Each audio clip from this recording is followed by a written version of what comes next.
Today's reading begins in Joshua chapter 9, starting in verse 3.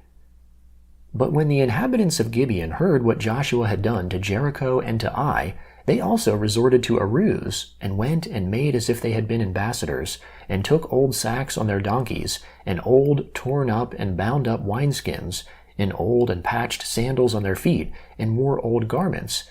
All the bread of their food supply was dry and moldy. They went to Joshua at the camp at Gilgal, and said to him and to the men of Israel, We have come from a far country.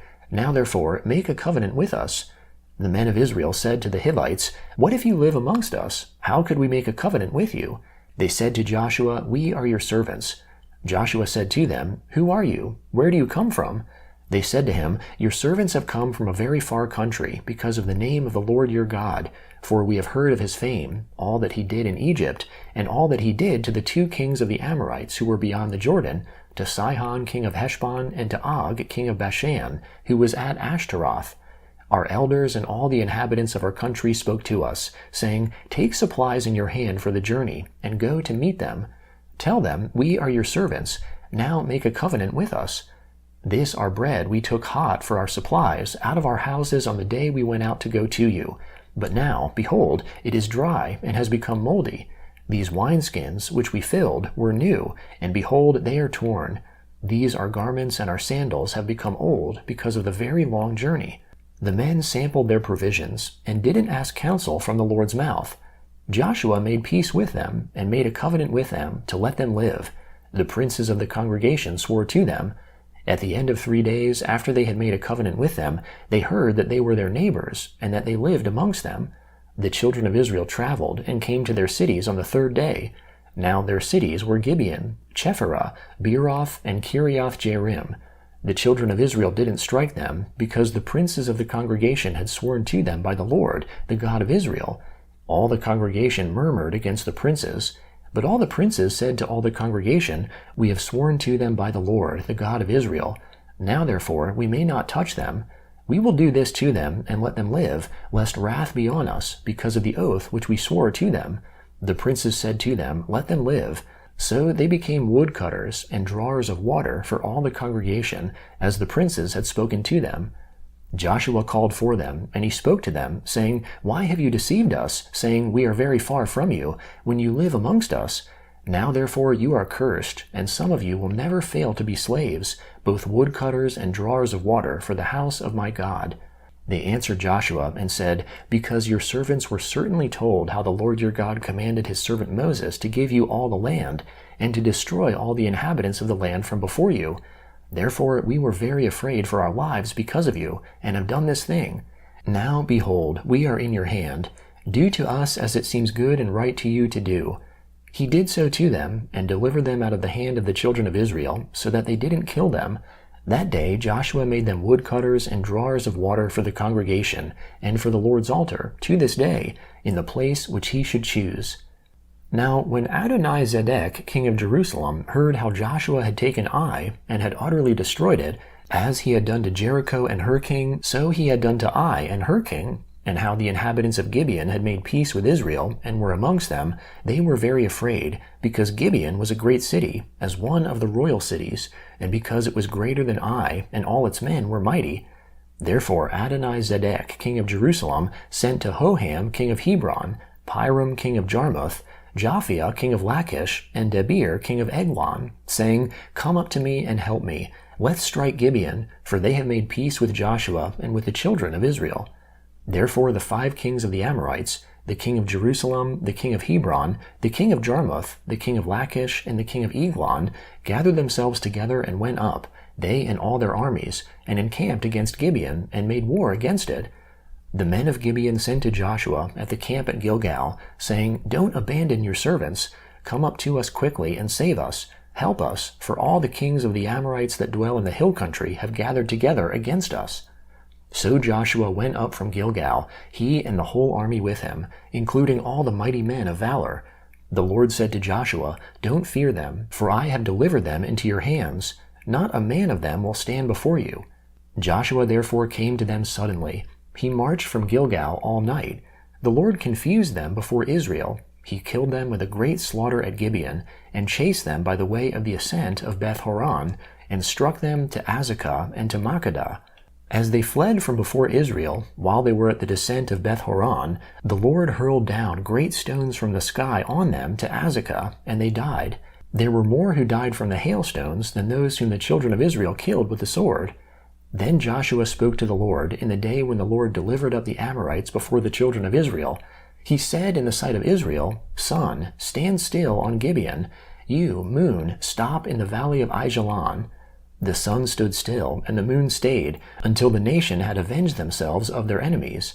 Isn't this written in the book of Jasher? The sun stayed in the middle of the sky, and didn't hurry to go down about a whole day. There was no day like that, before it or after it, that the Lord listened to the voice of a man, for the Lord fought for Israel. Joshua returned, and all Israel with him, to the camp to Gilgal. These 5 kings fled, and hid themselves in the cave at Makkedah. Joshua was told, saying, The 5 kings have been found, hidden in the cave at Makkedah. Joshua said, Roll large stones to cover the cave's entrance, and set men by it to guard them, but don't stay there. Pursue your enemies, and attack them from the rear. Don't allow them to enter into their cities, for the Lord your God has delivered them into your hand. When Joshua and the children of Israel had finished killing them with a very great slaughter until they were consumed, and the remnant which remained of them had entered into the fortified cities, all the people returned to the camp to Joshua at Makkedah in peace. None moved his tongue against any of the children of Israel. Then Joshua said, Open the cave entrance, and bring those 5 kings out of the cave to me. They did so, and brought those 5 kings out of the cave to him, the king of Jerusalem, the king of Hebron, the king of Jarmuth, the king of Lachish, and the king of Eglon. When they brought those 5 kings out to Joshua, Joshua called for all the men of Israel, and said to the chiefs of the men of war who went with him, Come near, put your feet on the necks of these kings. They came near and put their feet on their necks. Joshua said to them, Don't be afraid, nor be dismayed. Be strong and courageous, for the Lord will do this to all your enemies against whom you fight. Afterward Joshua struck them, put them to death, and hanged them on 5 trees. They were hanging on the trees until the evening. At the time of the going down of the sun, Joshua commanded, and they took them down off the trees, and threw them into the cave in which they had hidden themselves, and laid great stones on the mouth of the cave, which remain to this very day. Joshua took Makkedah on that day, and struck it with the edge of the sword, with its king. He utterly destroyed it and all the souls who were in it. He left no one remaining. He did to the king of Makkedah as he had done to the king of Jericho. Joshua passed from Makkedah, and all Israel with him, to Libnah, and fought against Libnah. The Lord delivered it also, with its king, into the hand of Israel. He struck it with the edge of the sword, and all the souls who were in it. He left no one remaining in it. He did to its king as he had done to the king of Jericho. Joshua passed from Libnah, and all Israel with him, to Lachish, and encamped against it, and fought against it. The Lord delivered Lachish into the hand of Israel. He took it on the 2nd day, and struck it with the edge of the sword, with all the souls who were in it, according to all that he had done to Libnah. Then Horam king of Gezer came up to help Lachish, and Joshua struck him and his people, until he had left him no one remaining. Joshua passed from Lachish, and all Israel with him, to Eglon, and they encamped against it and fought against it. They took it on that day, and struck it with the edge of the sword. He utterly destroyed all the souls who were in it that day, according to all that he had done to Lachish. Joshua went up from Eglon, and all Israel with him, to Hebron, and they fought against it. They took it and struck it with the edge of the sword, with its king and all its cities, and all the souls who were in it. He left no one remaining, according to all that he had done to Eglon, but he utterly destroyed it, and all the souls who were in it. Joshua returned, and all Israel with him, to Debir, and fought against it. He took it, with its king and all its cities. They struck them with the edge of the sword, and utterly destroyed all the souls who were in it. He left no one remaining. As he had done to Hebron, so he did to Debir, and to its king, as he had done also to Libnah, and to its king. So Joshua struck all the land, the hill country, the south, the lowland, the slopes, and all their kings. He left no one remaining, but he utterly destroyed all that breathed, as the Lord, the God of Israel, commanded. Joshua struck them from Kadesh Barnea even to Gaza, and all the country of Goshen, even to Gibeon. Joshua took all these kings and their land at one time because the Lord, the God of Israel, fought for Israel.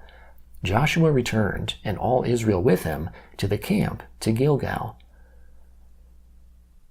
The Gospel of Luke, chapter 16, starting in verse 19. Now there was a certain rich man, and he was clothed in purple and fine linen, living in luxury every day. A certain beggar named Lazarus was taken to his gate, full of sores, and desiring to be fed with the crumbs that fell from the rich man's table. Yes, even the dogs came and licked his sores. The beggar died, and he was carried away by the angels to Abraham's bosom. The rich man also died and was buried. In Hades he lifted up his eyes, being in torment, and saw Abraham far off, and Lazarus at his bosom. He cried and said, Father Abraham, have mercy on me, and send Lazarus, that he may dip the tip of his finger in water and cool my tongue, for I am in anguish in this flame. But Abraham said, Son, remember that you, in your lifetime, received your good things, and Lazarus, in the same way, bad things. But here he is now comforted, and you are in anguish. Besides all this, between us and you there is a great gulf fixed, that those who want to pass from here to you are not able, and that no one may cross over from there to us.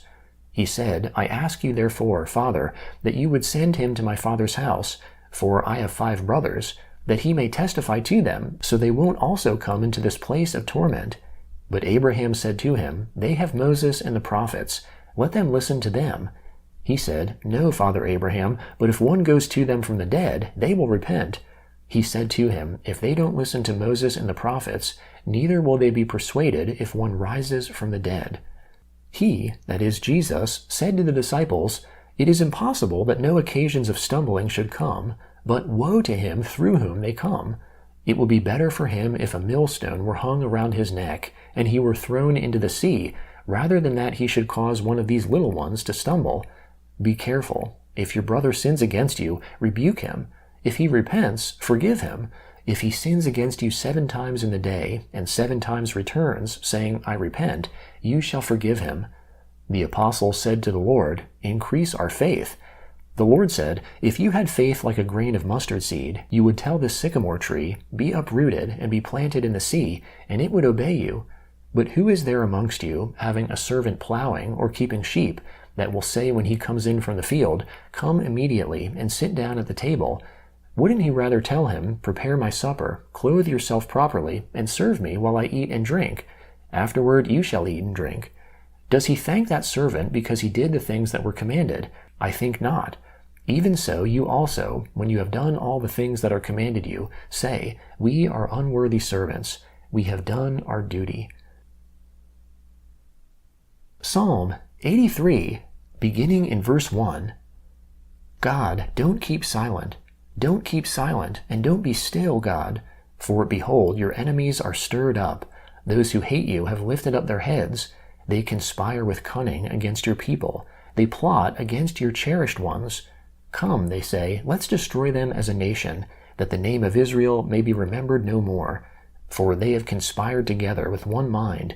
They form an alliance against you, the tents of Edom and the Ishmaelites, Moab and the Hagrites, Gabal, Ammon and Amalek, Philistia with the inhabitants of Tyre.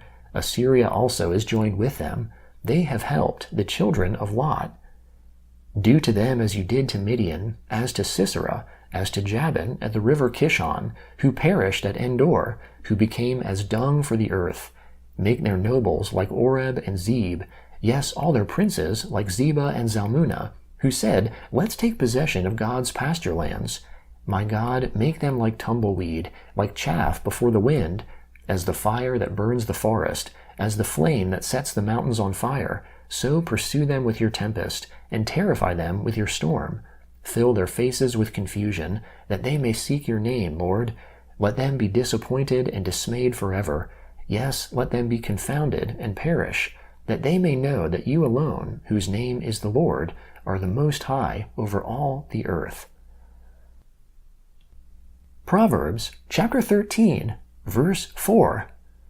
The soul of the sluggard desires, and has nothing, but the desire of the diligent shall be fully satisfied.